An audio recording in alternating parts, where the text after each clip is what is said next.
جذباتی لوگ ہیں جو یہ باتیں کر رہے ہیں کہ نماز سے تو مصیبت ٹلتی ہے، تو نبی کے سمجھ میں یہ بات کیوں نہیں ہے؟ آپ نے صحابہ کو حکم دیتے کھڑے ہو باجماعت نماز پڑھو، تیر آئیں گے دیکھا جائے گا، شہید ہو جائیں کوئی مسئلہ نہیں، نماز پڑھ کے دعا مانگیں گے سب سیٹ ہو جائے گا۔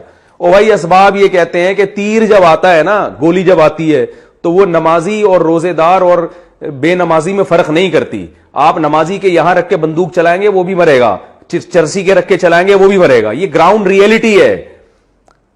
اسی وجہ سے تو نبی نے حکم دیا کہ جب نماز میں سانپ نظر آئے تو نماز توڑ کے سانپ کو مار دو، یہ صحیح حدیث ہے۔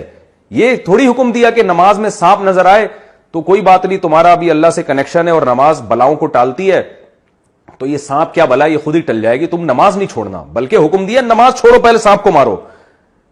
کیا مذہب کا بھائی کیا تصور پیش کیا جا رہا ہے؟ یہ جنونی قسم کے جو لوگ ہیں، کیوں مذہب کا بیڑا غرق کر رہے ہو، کیوں لوگوں کو برباد کر رہے ہو مذہب کے نام پہ؟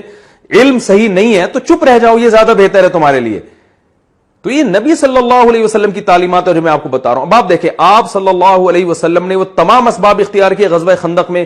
جب آپ نے اپنی ذمہ داری پوری کر لی، پھر اللہ کی طرف سے معجزے بھی صادر ہونا شروع ہوئے۔ جب صحابہ کرام کو بھوک لگی ہے، بھوک سے بے ہوش ہونے لگے، مرنے لگے، شہادتیں ہونے لگی، یہ حالت ہو گئے صحابہ کے، اب چونکہ ان کے پاس کوئی آپشن نہیں تھا، پھر کیا ہوا ہے کہ ہانڈیوں سے سالن نکلنا شروع ہوا، اور آپ صلی اللہ علیہ وسلم نے حکم دیا کہ بھئی ڈھکن نہیں ہٹانا دیگچے سے، اور صحابیہ کو حکم دیا کہ برتنوں میں سالن ڈالتی رہو اور ڈھکن نہیں ہٹانا۔ اتنا سا شوربہ تھا اور وہ سینکڑوں صحابہ کو کافی ہو گیا۔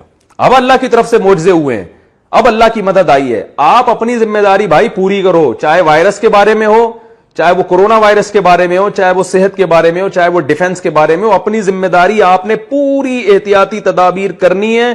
اس کے بعد پھر اوپر سے اللہ سے دعائیں مانگیں، مدد آئے گی۔ پیڑے کھانے کے بعد آپ دعا مانگو گے، مدد نہیں آتی اللہ تعالیٰ کی، مرواؤ گے آپ لوگوں کو۔ تو یہی ہو رہا ہے، آپ جو ہے نا اس طرح کی فضول قسم کی باتیں، جو بے روزگار کم بخت گھر میں پڑا ہوا ہے اس کو کہا جاتا ہے کہ جاؤ یار کچھ پڑھو لکھو کچھ کام کرو، نہیں جی، رزق تو اللہ کے ہاتھ میں۔ میں دیکھتا ہوں ہمارے ہاں ایک شوگر کے مریض تھے، ہوٹل میں بیٹھے ہوئے چائے پی رہے، چینی آئی تو چائے میں چینی ڈال رہے ہیں۔ ایک آدمی نے ان کو کہا کہ حضرت آپ شوگر کے مریض ہو، چینی ڈال کے پی رہے ہو؟ انہوں نے کہا بھائی جان موت زندگی اللہ کے ہاتھ میں ہے، جب مارنا اللہ ہے، بچانے والا، بچانے والا کون ہے؟ اللہ ہے۔ تو میں اس وقت چھوٹا تھا، مجھے شروع سے ہی بے عقلی کی باتیں سمجھ میں نہیں آتی الحمدللہ، تو میرا دل چاہا کہ میں ان سے بولوں کہ مارنے والا بھی اللہ ہی ہے۔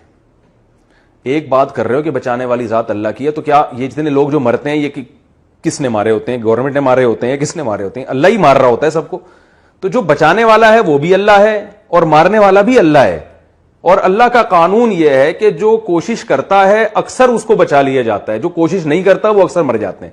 آپ دیکھیں یورپ میں لوگوں کی جو طبعی عمر ہے نا وہ بڑھ گئی ہے، اس لیے کہ وہ اپنی صحت کا بہت خیال کرتے ہیں، اس لیے ان کی جو بوڑھے بہت دیر سے ہوتے ہیں۔ ہمارے ہاں 60 سال کے آدمی کو دیکھو آپ، میں تو سفر میرے باہر ملکوں کے شروع ہو رہے ہیں، بہت کچھ ہم نے ان ملکوں کے بارے میں سنا ہوا تھا، لیکن جب وہاں جا کے دیکھا تو بالکل اپوزٹ پایا ہم نے۔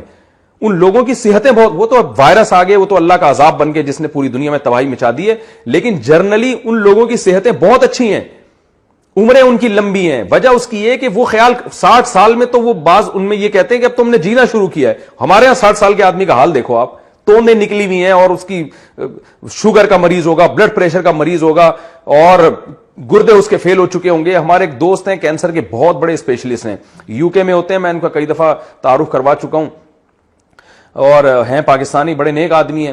کہتے ہیں کہ مجھے کہنے لگے کہ یار مفتی صاحب پاکستان کے بارے میں رپورٹ یہ تھی کہ یہاں کینسر کے مریض بہت کم ہیں، اور یو ایس اے میں اور یو کے میں بہت زیادہ ہیں۔ تو کہہ رہے میں بڑا خوش ہوتا تھا کہ چلو ایک مرض تو ایسا ہے پاکستان میں جو بہت کم ہے اور دنیا میں زیادہ ہے۔ کہنے جب میں پاکستان آیا اور میں نے ہسپتالوں کا وزٹ کیا تو پتا چلا کہ یہاں کینسر کی بیماری بہت زیادہ ہے، صرف زیادہ نہیں بہت سے بھی زیادہ ہے۔ تو کہہ رہے ہیں پھر میں نے کہا یار رپورٹ کیوں نہیں ہے؟ پتا چلا کہ یہاں رپورٹ تیار ہی نہیں ہوتی ہے، یہاں کوئی ڈاکومنٹ بنتے ہی نہیں ہے کہ کتنے مریض ہیں اور کتنے نہیں ہیں۔ کہہ رہے ہیں ہسپتالوں میں جا کے پتا چلا بھائی یہاں تو، اور خاص طور پر بریسٹ کینسر جو خواتین میں ہو تو بہت ہی زیادہ ہے۔ تو وجہ کیا ہے بھائی؟ یہ کیا شریعت کی تعلیمات ہیں؟ کیا صحابہ ایسے تھے؟